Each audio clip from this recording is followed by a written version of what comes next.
தாவேக சட்டமன்ற குழு தலைவரானார் கட்சியின் தலைவர் விஜய். அண்மை செய்தியாக பார்க்கிறோம். பனையூரில் உள்ள கட்சி தலைமை அலுவலகத்தில் எம்எல்ஏக்கள் கூட்டம் நடந்த நிலையில் தற்போது விஜய் சட்டமன்ற தலைவராக தேர்வாகி இருப்பதாக தகவல் வெளியாக இருக்கிறது. கூடுதல் விவரங்களோடு செய்தியாளர் சந்தானம் இணைந்திருக்கிறார். சந்தானம், முழு விவரம். தமிழக வெற்றிக் கழகத்தினுடைய தலைவர் விஜய் தலைமையில தற்போது தாவேகா சட்டமன்ற உறுப்பினர்களை அவர் சந்தித்து வருகிறார். பனையூரில் நடைபெறக்கூடிய இந்த சந்திப்புல சட்டமன்ற உறுப்பினர்களை தனித்தனியாக விஜய் சந்தித்து அவர்களுக்கு தன்னுடைய வாழ்த்துக்களை தெரிவித்திருக்கிறார். அந்த சந்திப்பின் போதே தமிழக வெற்றிக் கழக தலைவர் விஜயை முதல்வராக, அதாவது தாவேகா சட்டமன்ற குழு தலைவராக தேர்வு செய்வதற்கான அந்த பத்திரத்தில் சட்டமன்ற உறுப்பினரிடம் கையொப்பம் என்பது பெறப்பட்டிருக்கிறது. தற்போது பெரும்பாலான கிட்டத்தட்ட 105 சட்டமன்ற உறுப்பினர்கள் அதில் கையொப்பம் செய்திருக்கிறார்கள். இதன் மூலமாக அவர் சட்டமன்ற தலைவராக இருக்கிறார். இந்த கையொப்பம் பெறப்பட்ட பின்னர் சட்டமன்ற உறுப்பினர்கள் ஒட்டுமொத்தமாக அமர வைத்து அவர்களிடம் அடுத்த கட்டமாக கட்சி என்ன செய்ய இருக்கிறது என்பது குறித்தான விவரங்களை பேச இருக்கிறார். அதன் பின்பு சட்டமன்ற உறுப்பினர்கள் அவர்களுக்கு தனியார் விடுதிகளில் ஏற்பாடு செய்யப்பட்டது. அவர்கள் அங்கு தங்கி செல்லலாம் என்றும், அதே போன்று இந்த பத்திரத்துடன் கூட்டணி கட்சிகளாக வரக்கூடிய நபர்களிடம் ஆதரவு பெற்று அதனை ஆளுநரிடம் விஜய் சமர்ப்பிப்பார் என்று எதிர்பார்க்கப்படுகிறது. இன்று மாலையோ இல்ல நாளை தமிழக ஆளுநரை விஜய் நேரில் சந்திப்பதற்கான ஏற்பாடுகளும் மற்றொரு புறம் தாவேகா தலைமையில மேற்கொண்டு வரப்படுகிறது.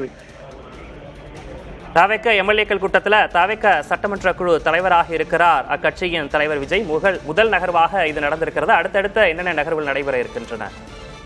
விக்னேஷ், இப்போது மொத்தமா இன்று 3 பணிகளை தாவேகா சார்பில் மேற்கொண்டு வராங்க. ஒன்று, சட்டமன்ற உறுப்பினரிடம் கையொப்பம் பெறக்கூடிய பணி. அதனைத் தொடர்ந்து ஆளுநரை சந்திப்பதற்கான ஏற்பாடு மற்றொரு புறம் மேற்கொள்ளப்பட்டது. மற்றொரு புறம் பார்த்தோன்னா கட்சியினுடைய தலைவராக விஜய் இருந்தாலும் தாவேகா 108 இடங்கள்ல இருந்தாலும் கூட மெஜாரிட்டி கிடைக்கவில்லை. எனவே எந்தெந்த கட்சிகளுடன் இணைந்து இந்த ஆட்சி அமைப்பது தொடர்பான ஆலோசனை தான் கட்சியினுடைய முக்கிய நிர்வாகிகளுடன் மேற்கொண்டு வரப்பட்டிருக்கிறது. காங்கிரஸை அணுக தாவேகா ஏற்கனவே திட்டமிட்டிருக்கிறது. மீதம் இருக்கக்கூடிய இடங்களுக்கு பாமகவை அணுகலாமா, அதே போன்று பாமகவை அணுகும் பட்சத்தில் விடுதலை சிறுத்தை கட்சிகள், அதே போன்று கம்யூனிஸ்ட் உள்ளிட்ட கட்சிகள் ஆதரவு அளிக்குமா என்ற கேள்வி இருக்கிறது. எனவே இந்த விஷயத்துல தான் கொஞ்சம் கவனமாக இருக்கிறாங்க. அப்படி இல்லாத பட்சத்தில் அதிமுகவை நேரடியாக அணுகி அவரிடம் ஆதரவு பெறுவதா என்பது குறித்தான விவரங்களை மூத்த நிர்வாகிகளுடன் விஜய் பேசியிருக்கிறார். அந்த முடிவு என்னவாக இருக்கிறது என்பது குறித்து சட்டமன்ற உறுப்பினருடன் விஜய் பேசுவார் என எதிர்பார்க்கப்படுகிறது. அதே போன்று இந்த வாரத்திற்குள்ளாக அவர் முதலமைச்சராக பொறுப்பேற்பதற்கான ஏற்பாடுகள் மேற்கொள்ளப்பட்டிருக்கிறது. நேரு உள்விளையாட்டு அரங்கில் இதற்கான ஏற்பாடு பணிகளை தொடங்க திட்டமிட்டிருக்காங்க. பொதுப்பணித்துறை அதிகாரிகள் நேரு விளையாட்டு அரங்கில் நேற்று இரவே இதற்கான ஆய்வை மேற்கொண்டு அதே போன்று அரசிடம் அங்கு இருக்கக்கூடிய ஏற்பாடுகள் தொடர்பாக தங்களுடைய முழுமையான விவரங்களை அவர்கள் தெரிவித்திருக்காங்க. இப்படி பல்வேறு பணிகள் தொடர்ச்சியாக தாவேகா தரப்பில் மேற்கொள்ளப்பட்டிருக்கூடிய நிலையில் தான் தற்போது சட்டமன்ற உறுப்பினர்களுடன் இந்த கையொப்பம் என்பது பெறப்பட்டிருக்கிறது.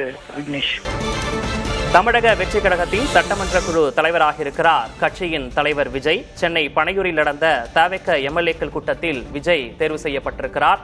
முன்னதாக நடந்து முடிந்த சட்டமன்ற தேர்தலில் 108 இடங்களில் தாவேக வெற்றி பெற்றிருந்தது. இன்று காலை எம்எல்ஏக்களின் கூட்டம் நடைபெற்ற நிலையில் தற்போது தாவேக சட்டமன்ற குழு தலைவராக இருக்கிறார் கட்சியின் தலைவர் விஜய்.